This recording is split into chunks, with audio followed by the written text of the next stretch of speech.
안녕하세요. 내 인생의 경제, 장보고서입니다. 최근 미 트럼프 대통령의 그린란드에 대한 이야기는 외교 뉴스처럼 들릴 수도 있습니다. 하지만 끝까지 들으시면 이 이슈가 왜 내 자산의 방향, 우리 가족이 살아갈 환경, 그리고 앞으로의 경제 질서와 연결되는 이야기인지 분명해질 겁니다. 지금 당장 판단하지 않으셔도 괜찮습니다. 다만 오늘 이야기 하나만은 끝까지 들어보셨으면 합니다. 요즘 뉴스를 보다 보면 이런 생각 드신 적 있을 겁니다. 왜 갑자기 그린란드 이야기가 다시 나오지? 미국 대통령이 왜 얼음으로 덮인 섬 하나에 이렇게 집착하는 걸까? 이건 그냥 정치인의 말장난 아닐까? 그런데 여기서 중요한 건 이겁니다. 이건 단순한 외교 이벤트가 아닙니다. 지금 이 흐름 하나로 앞으로 10년, 20년 동안 돈이 흐르는 방향이 달라질 수 있다는 점입니다. 결론부터 말씀드리겠습니다. 트럼프가 그린란드를 바라보는 이유는 땅이 아니라 시스템, 곧 국제 질서입니다. 광물과 군사기지, 그리고 기후변화로 열리는 새로운 길. 이 세 가지가 한 지점에서 겹치는 곳이 바로 그린란드입니다. 여기서부터 이야기를 풀어보죠. 그린란드는 세계에서 가장 큰 섬입니다. 한반도의 10배가 넘는 크기입니다. 그런데 인구는 겨우 5만 7천 명. 서울 한 개 구보다 사람이 적습니다. 예전에는 얼음만 있는 곳으로 여겨졌습니다. 그래서 아무도 진지하게 관심을 두지 않았습니다. 그런데 기후가 바뀌었습니다. 얼음이 녹기 시작했고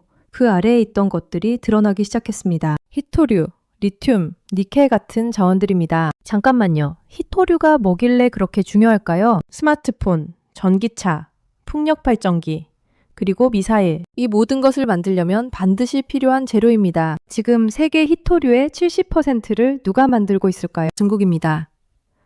여기서 문제가 생깁니다. 중국이 작년에 뭘 했는지 아십니까? 트럼프가 관세를 올리자 히토류 수출을 막아버렸습니다. 딱 잘라서 안 판다고 선언했습니다. 이게 무슨 의미일까요? 중국 눈치 안 보려면 다른 곳에서 히토류를 구해야 한다는 겁니다. 그린란드에는 얼마나 묻혀 있을까요? 3,610만 톤입니다. 이게 얼마나 많은지 감이 안 오실 겁니다. 중국 다음으로 세계에서 두 번째로 많습니다. 러시아나 베트남보다 훨씬 많습니다. 한국이 1년에 쓰는 양이 3,000톤 정도인데 그린란드에는 우리가 1만 2천 년 넘게 쓸 양이 묻혀 있습니다. 그런데 여기서 재미있는 점 하나. 이렇게 많이 묻혀 있는데 왜 아직까지 안 캤을까요? 너무 춥습니다. 인프라가 없습니다. 도로도 없고 철도는 아예 없습니다. 전기도 현지에서 만들어야 합니다. 사람도 외부에서 데려와야 합니다. 그러니까 캐려면 수조 원이 들고 10년 이상 걸립니다. 그래서 지금까지 한 군데도 제대로 가동되는 광산이 없었습니다. 그럼 왜 지금 난리일까요? 첫째, 중국이 히토류를 무기로 쓰기 시작했습니다. 둘째, 기후변화로 얼음이 빠르게 녹고 있습니다. 셋째, 이제 안 캐면 다른 나라가 먼저 차지합니다. 실제로 중국 기업들은 벌써 그린란드 광산 지분을 사들이기 시작했습니다. 가장 큰 히토류 매장지 중 하나인 크바네펠트 프로젝트. 중국 회사가 최대 주주입니다. 이게 미국 입장에서 어떻게 보일까요? 내 코앞에서 중국이 자원을 챙기고 있는 겁니다. 그런데 이게 전부가 아닙니다. 그린란드는 군사적으로도 굉장히 민감한 위치에 있습니다. 미국에서 유럽으로, 유럽에서 러시아로 향하는 길목입니다. 냉전 시대부터 미국은 이곳에 군사기지를 두고 러시아를 감시했습니다. 지금도 미국 공군 최북단 기지가 그린란드에 있습니다. 미사일 방어, 레이더, 위성 추적. 이미 오래전부터 군사적 요충지였습니다. 다만 지금은 상황이 더 복잡해졌습니다. 북극의 얼음이 녹으면서 새로운 바닷길이 열리고 있습니다. 예전에는 상상도 못했던 항로입니다. 잠깐, 이게 왜 중요한지 한번 생각해보죠. 지금 부산에서 유럽 로테르담까지 배로 가려면 어떻게 갑니까? 수에즈 운하를 통과해야 합니다. 거리가 2만 킬로미터입니다. 40일이 걸립니다. 그런데 북극 항로가 열리면 어떻게 될까요? 15,000킬로미터로 줄어듭니다. 30일이면 도착합니다. 운송비는 25% 절감됩니다. 5,000킬로미터가 짧아지고 열흘이 빨라지고 비용은 4분의 1이 줄어듭니다. 그런데 이게 그냥 물류 이야기로 끝날까요? 아닙니다. 이 길을 누가 관리하느냐가 앞으로 글로벌 물류 질서를 좌우하게 됩니다. 지금 수에즈 운하를 보세요. 이집트가 1년에 얼마를 벌고 있습니까? 10조 원이 넘습니다. 그냥 배 지나가는데 통행료만 받아서 말입니다. 북극 항로가 열리면 누가 그 자리를 차지하게 될까요? 러시아는 벌써 움직이고 있습니다.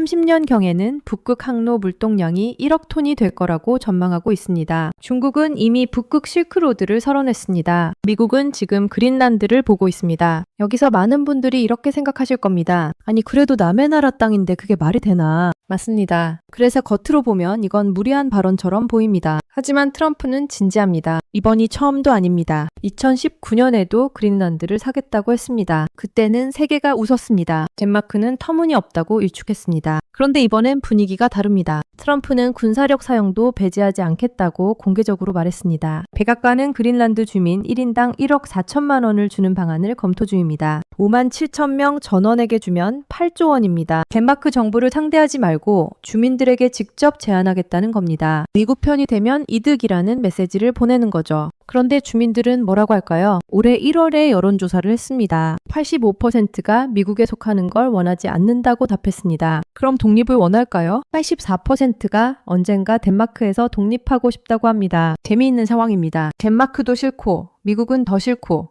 그냥 독립하고 싶다는 겁니다. 그런데 독립하면 어떻게 될까요? 5만 7천 명이 한반도 10배 땅덩어리를 관리할 수 있을까요? 지금도 덴마크한테 1년에 8천억 원씩 받아서 근근히 운영하고 있습니다. 독립하면 그 돈이 끊깁니다. 그럼 누가 손을 내밀까요? 여기서 질문 하나를 던져야 합니다. 그럼 이 변화가 우리와 무슨 상관이 있을까요? 2030년입니다. 지금부터 4년 후입니다. 그때쯤이면 북극 항로가 본격적으로 열립니다. 우리 정부도 이미 움직이고 있습니다. 해양수산부는 2030년에 북극 항로를 정기 개설한다고 발표했습니다. 우리는 자원을 수입하는 나라입니다. 에너지도 원자재도 대부분 바깥에서 들어옵니다. 지금은 남방 해상 수송로를 씁니다. 제주도 남단에서 대만, 필리핀을 거쳐 말라카 해협으로 가는 길입니다. 우리 수출입 물동량 대부분이 이 길로 갑니다. 그런데 이 길이 막히면 어떻게 될까요? 실제로 막힐 가능성이 있습니다. 중국과 미국이 충돌하면, 대만 해협이 위험해지면,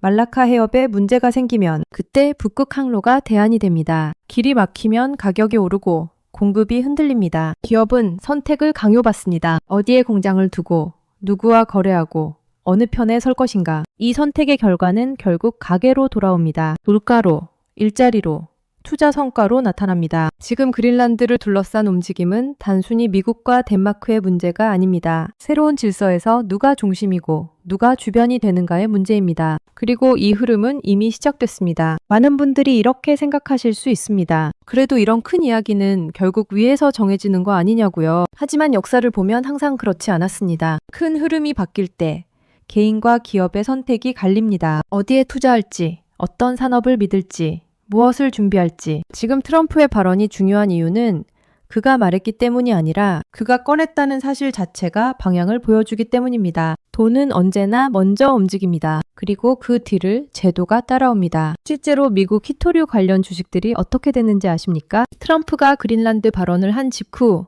그린란드 광산 개발 회사 크리티컬 메탈스 주가가 25% 폭등했습니다. 하루 만에 말입니다. 시장은 벌써 알고 있습니다. 이게 그냥 말장난이 아니라는 것. 이제 마지막으로 하나만 생각해 봅시다. 앞으로 세계는 더 협력적으로 갈까요? 아니면 더 나뉠까요? 자원과 길과 시스템이 무기가 되는 시대에 우리는 어떤 위치에 서야 할까요? 이게 정말 남의 나라 이야기일까요? 아니면 이미 우리의 선택과 연결된 문제일까요? 여러분이라면 이 변화의 한가운데에서 어떤 준비를 하시겠습니까? 이 영상이 유익하셨다면 구독과 좋아요, 알림 설정 부탁드립니다. 영상 제작에 큰 힘이 됩니다. 영상 끝까지 시청해 주셔서 감사합니다.